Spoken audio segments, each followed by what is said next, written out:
তো ট্রেলারে যদি 11-0 হয় তাহলে পুরো সিনেমাটা বুঝতে পারছেন তো। 294 যখন রেজাল্ট বেরোবে 2026-এ 250+ আসনে চতুর্থবারের মতো মামাটি মানুষের সরকার, মমতাদির নেতৃত্বে অভিষেক ব্যানার্জি সেনাপতি। দেখুন, কেউ বলছে মুসলিম ভোট ভাগ হয়েছে, কেউ বলছে হিন্দু ভোট ভাগ হয়েছে। আমরা বলছি বাংলার মানুষের ভোট তৃণমূল পেয়েছে। কালীগঞ্জের এই বিপুল হার, আজকে সারাদিন মিডিয়া এটাই চর্চা হবে, সেইটা যাতে চর্চা থেকে সরে যায় তার জন্য এই সস্তার নাটক, এই ছেলে ভোলানো নাটক বাংলার মানুষ তো বিশ্বাস করে না, এমনকি ওর দলের নেতারাও বিশ্বাস করবে না। আগামী দিন শুভেন্দুর কপালে অশেষ দুঃখ অপেক্ষা করছে, আমাদের থেকে নয়, ওর নিজের দলের নেতা। তৃণমূল কংগ্রেস নাকি শুধু সংখ্যালঘুদের ভোট পায়, আর বিজেপি নাকি হিন্দু ভোটের একচেটিয়া অধিকারী। আজকে এই নির্বাচনের ফলাফল যখন বেরোচ্ছে, বেশ কয়েক রাউন্ডে দেখা গিয়েছিল কংগ্রেস প্রার্থী দ্বিতীয় স্থানে চলে গেছে, বিজেপির প্রার্থী কার্যত ছাগলের তৃতীয় সন্তান হয়ে যাচ্ছিল। সেখান থেকে ফাইনালি বিজেপি সেকেন্ড হয়েছে, কংগ্রেস প্রার্থী থার্ড হয়েছে।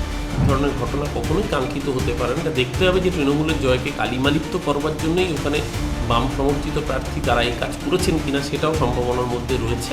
এরা কথা বলে কোন মুখে? গোটা পার্লামেন্টকে বের করে দিয়েছিল নিজেরা ক্ষমতায় যখন ছিল, গোটা পার্লামেন্টকে ঘাত ধাক্কা দিয়ে বের করে এরা আবার এখন মুখে গণতন্ত্রের নাটক করবে, মানুষ মেনে নেবে? কালিয়াগঞ্জে আজকে উপনির্বাচনের ফল ঘোষণা, এবং সেই ফল ঘোষণার আগেই মুখ্যমন্ত্রীর জয় বার্তা, এবং ইতিমধ্যে দেখা যাচ্ছে যে 49,000 ভোটে জয়ী হয়েছেন আলিফা আহমেদ। কি বলবেন? এটা তো প্রত্যাশিতই ছিল। এর আগে 10-0 ছিল, এবার 11-0 হলো। আর দেখবেন সিনেমা রিলিজ করার আগে সিনেমার ট্রেলার রিলিজ হয়, তো ট্রেলারে যদি 11-0 হয় তাহলে পুরো সিনেমাটা বুঝতে পারছেন তো। 294 যখন রেজাল্ট বেরোবে 2026-এ 250+ আসনে চতুর্থবারের মতো মামাটি মানুষের সরকার, মমতাদির নেতৃত্বে অভিষেক ব্যানার্জি সেনাপতিত্বে। আজকে ট্রেলার দেখালো বাংলার মানুষ, 2026-এর মে-জুন মাসে পুরো সিনেমাটা দেখাবে বাংলার মানুষ। আজকের জয় কোথাও 2026-এর যে নির্বাচন আছে সেই নির্বাচনের আগে বাড়তি অক্সিজেন দিল কি আপনাদের? না, আলাদা করে নতুন কিছু নয়, নিশ্চিতভাবে আমরা খুশি, কারণ আমাদেরই বিধায়ক নাসিরউদ্দিন আহমেদ তিনি প্রয়াত হয়েছিলেন। তার কন্যা আলিফা আহমেদ সুযোগ্য উত্তরসূরি হিসেবে মানুষকে পরিষেবা দেবেন। কিন্তু এই নির্বাচনের ফলাফল ইন্টারেস্টিং অন্য কারণে। কারণ এতদিন বিজেপি দাবি করছিল যে তৃণমূল কংগ্রেস নাকি শুধু সংখ্যালঘুদের ভোট পায়, আর বিজেপি নাকি হিন্দু ভোটের একচেটিয়া অধিকারী। আজকে এই নির্বাচনের ফলাফল যখন বেরোচ্ছে, বেশ কয়েক রাউন্ডে দেখা গিয়েছিল কংগ্রেস প্রার্থী দ্বিতীয় স্থানে চলে গেছে, বিজেপির প্রার্থী কার্যত ছাগলের তৃতীয় সন্তান হয়ে যাচ্ছিল। সেখান থেকে ফাইনালি বিজেপি সেকেন্ড হয়েছে, কংগ্রেস প্রার্থী থার্ড হয়েছে। কিন্তু কংগ্রেস যে প্রায় 30,000 ভোট পেয়েছে, সেই ভোটটা কার? যদি সংখ্যালঘু ভোট হয় তাহলে তৃণমূল শুধু মুসলমানের ভোট পাচ্ছে না, কারণ সংখ্যালঘু ভোট ভাগ হচ্ছে। তাহলে তো বিজেপির মার্জিন আরও কমার কথা, মানে তৃণমূলের জয়ের মার্জিন আরও কমার কথা। সেটা তো হচ্ছে না, উল্টে জয়ের মার্জিন বাড়ছে। তার মানে তৃণমূল কংগ্রেস আসলে সংখ্যালঘুর সাথে সাথে হিন্দুদের ভোটও পাচ্ছে, বিশেষ করে মহিলাদের ভোট তৃণমূল কংগ্রেস পাচ্ছে।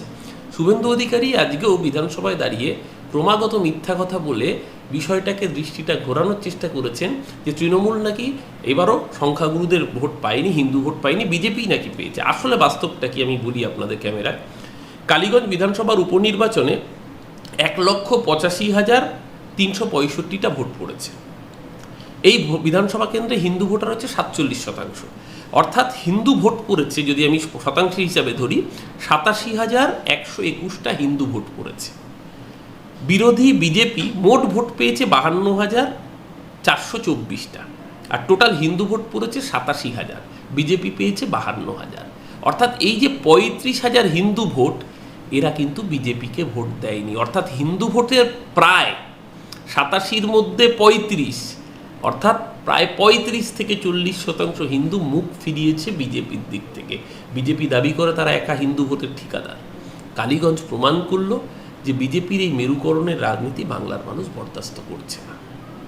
আজকের যে ভোটের ফলাফল, সেই ফলাফল নিয়ে কিন্তু বাম সমর্থিত কংগ্রেস প্রার্থী অন্য কথা বলছেন। তিনি বলছেন যে মমতা মোদীর যোগ সংযোগে আজকের এই ফলাফল, মুসলিম ভোট ভাগ হয়েছে তৃণমূল এবং বিজেপির মধ্যে।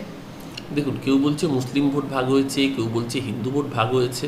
আমরা বলছি বাংলার মানুষের ভোট তৃণমূল পেয়েছে, মহিলাদের ভোট তৃণমূল পেয়েছে, মায়েদের ভোট পেয়েছে, বোনেদের ভোট পেয়েছে, বেকার ছাত্র যুবর ভোট তৃণমূল পেয়েছে। ওরা হিন্দু মুসলমান করছে, করুক।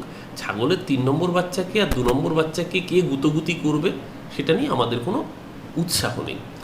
আমরা এমন জায়গা থেকে প্রথম হচ্ছি যেখানে দ্বিতীয় আর তৃতীয় দূরবীন দিয়ে দেখতে হচ্ছে।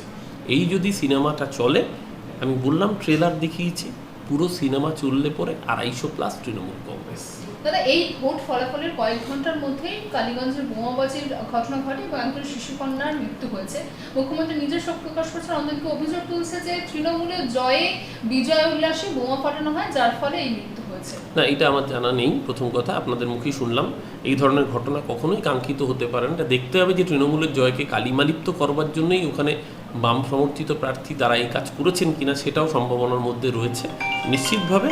তাই স্বাভাবিকভাবেই আমি আপনাদের উদ্দেশ্যে একটাই কথা বলবো যে এই ধরনের ঘটনা কখনোই প্রশাসন সেটাকে প্রশ্রয় দেবে না, যথোপযুক্ত ব্যবস্থা তাদের বিরুদ্ধে গৃহীত হবে। কিন্তু যেদিন ফল প্রকাশিত হচ্ছে সেদিন এই ধরনের একটা ঘটনা ঘটলো, কোথাও যে জয়ের উল্লাসটাকে ওই স্থানে একটু, এটা আমার জানা নেই, আপনাদের মুখেই শুনলাম।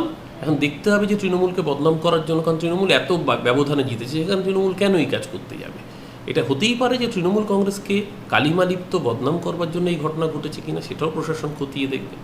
তার একটা শেষ প্রসঙ্গের কথা শুনবো আপনার কাছে। ইতিমধ্যে বিধানসভার প্রসঙ্গ তুললেন। বিধানসভায় আজকে যে পরিস্থিতি, সেখানে 4 জন বিজেপি বিধায়ককে একদম সম্পূর্ণ অধিবেশনের জন্য তাদেরকে বাদ দিয়ে দেওয়া হলো এবং পাশাপাশি শুভেন্দু অধিকারীর সঙ্গে আজকে স্পিকার বিমান বন্দ্যোপাধ্যায়েরও বাগবিতণ্ডায় জড়িয়ে যায়, কি বলবেন? এইটা কালীগঞ্জের এই বিপুল হার, আজকে সারাদিন মিডিয়া এটাই চর্চা হবে। সেইটা যাতে চর্চা থেকে সরে যায় তার জন্য এই সস্তার নাটক, এই ছেলে ভোলানো নাটক বাংলার মানুষ তো বিশ্বাস করে না, এমনকি ওর দলের নেতারাও বিশ্বাস করবে না। আগামী দিন শুভেন্দুর কপালে অশেষ দুঃখ অপেক্ষা করছে, আমাদের থেকে নয়, ওর নিজের দলের নেতাদের থেকে। আজকে যে 4 জন বিধায়ক তারা বাদ হলেন এবং সস্তার নাটক করেছেন, কিন্তু সেই নাটকে চিরে ভিজবে না। এই সস্তার নাটক, ওই যে পরাণ বন্দ্যোপাধ্যায়ের একটা ডায়লগ ছিল না ওই রিয়েলিটি শো এর জনপ্রিয় একটা শোতে, ভালো হয়েছে কিন্তু আরেকটু ভালো করতে হবে। ওদের উদ্দেশ্যে বলবো, অভিনয়টা ভালো হচ্ছে, আরেকটু ভালো করতে হবে। তারা বলছে শীতকালীন অধিবেশনে আরো জোরদার করে তাদের শীতকালীন অধিবেশনের সময় গায়ে কম্বল মুড়ি দিয়ে, লেপ মুড়ি দিয়ে চলে আসবেন, কারণ বাংলার মানুষ এত গালিগালাজ করছে আপনাদের উদ্দেশ্যে, এইসব ধর্ম নিয়ে রাজনীতি করছেন বলে সেগুলো কানে শোনা যাচ্ছে না। কান টান ভালো করে ঢেকে আসবে। প্রতি অধিবেশনে কি কাউকে না কাউকে বাদ দেওয়া দিতে হবে? এরা কথা বলে কোন মুখে? গোটা পার্লামেন্টকে বের করে দিয়েছিল নিজেরা ক্ষমতায় যখন ছিল, গোটা পার্লামেন্টকে ঘাত ধাক্কা দিয়ে বের করে এরা আবার এখন মুখে গণতন্ত্রের নাটক করবে? মানুষ মেনে নেবে? মানুষ এইগুলো বরদাস্ত করবে না। বাংলা হান্টের আরো খবর দেখতে নজর রাখুন। বাংলা খবর মানেই বাংলা হান্ট।